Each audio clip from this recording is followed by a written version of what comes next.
خاتم النبیین صلی اللہ تعالیٰ علیہ وسلم سفر معراج پر روانگی کے وقت امت کے عاصیوں کو یاد فرما کر آپ دیدہ ہو گئے.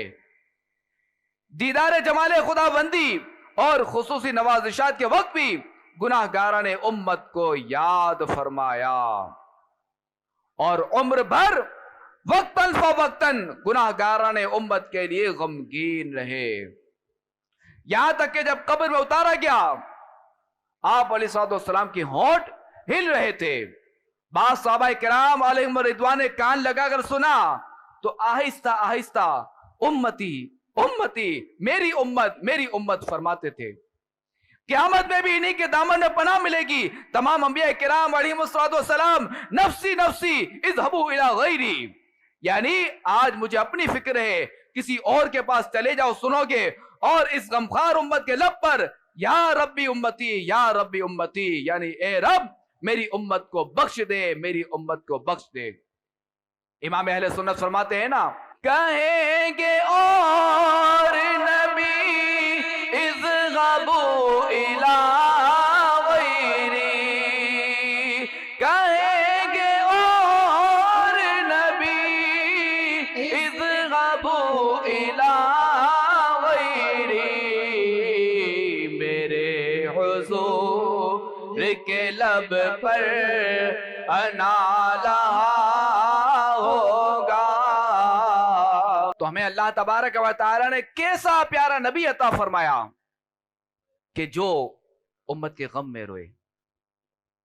جب پیدا ہوا تب بھی سجدہ کیا اللہ تعالیٰ کے نبی نے، آخری نبی نے، اور وقتاً فوقتاً اپنی امت کے غم میں روتے رہے اور دنیا سے ظاہری طور پہ پردہ فرمانے کے بعد بھی کہ رب حبلی امتی فرماتے رہے.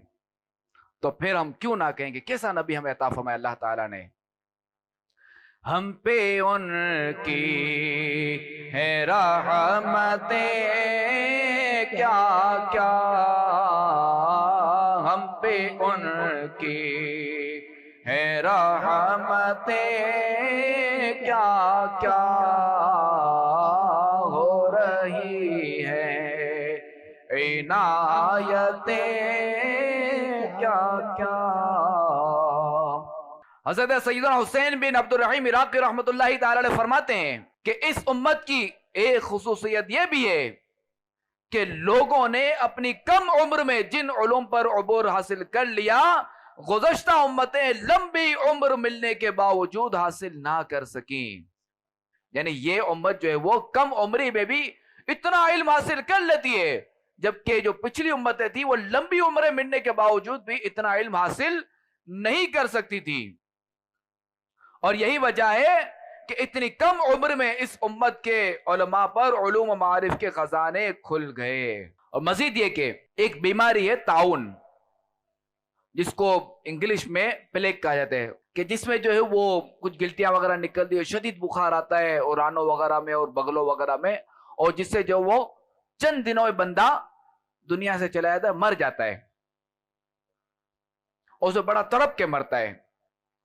تو یاد رہے کہ طاعون کا یہ تباہ کن مرض پچھلی امتوں کے لیے عذاب تھا، ان کے لیے عذاب مقرر کیا گیا تھا.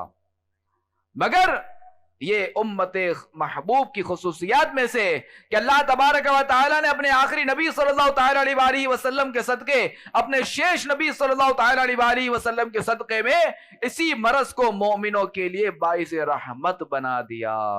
بخاری شریف کی حدیث پاک میں ہے کہ رسول اللہ صلی اللہ تعالی علیہ وسلم نے فرمایا طاعون ایک عذاب تھا، اللہ پاک جس پر چاہتا اسے بھیجتا، پھر اللہ تبارک و تعالی نے مومنین کے لیے اسے رحمت بنا دیا. تو جو شخص طاعون پھیلنے کے زمانے میں اپنے شہر میں صبر کے ساتھ طلب ثواب کے لیے اس اعتقاد کے ساتھ ٹھہرا رہے کہ اسے وہی پہنچے گا جو اللہ کریم نے اس کے لیے لکھ دیا ہے، تو اس کے لیے شہید کی مثل ثواب ہے. ذرا سوچئے کہ گناہوں کے سبب اگر اس امت کے لیے بھی طاعون کو اگر عذاب بنا دیا جاتا تو کس قدر تکلیف اور آزمائش ہوتی. تو لہٰذا ہمیں چاہیے کہ ہم اللہ تبارک و تعالیٰ کی نافرمانیوں سے خود بھی بچیں اور دوسروں کو بھی بچائیں. الحمدللہ الکریم، دعوت اسلامی کے دینی ماحول کی برکت سے گناہوں سے نفرت ملتی ہے، نیکیوں سے محبت ملتی ہے، اور سنتوں پر عمل کرنے کا جذبہ نصیب ہوتا ہے۔ تو لہذا دعوت اسلامی کے اس مدنی ماحول، اس دینی ماحول سے وابستہ رہ کر 12 دینی کام جو ہے نا، اس کے جو بنیادی جو 12 دینی کام ہیں، ان میں عملی طور پر شامل ہو کر خوب نیکیوں کا ذخیرہ اکٹھا کیجئے، ذخیرہ جمع کیجئے اور اپنی آخرت سنواریے۔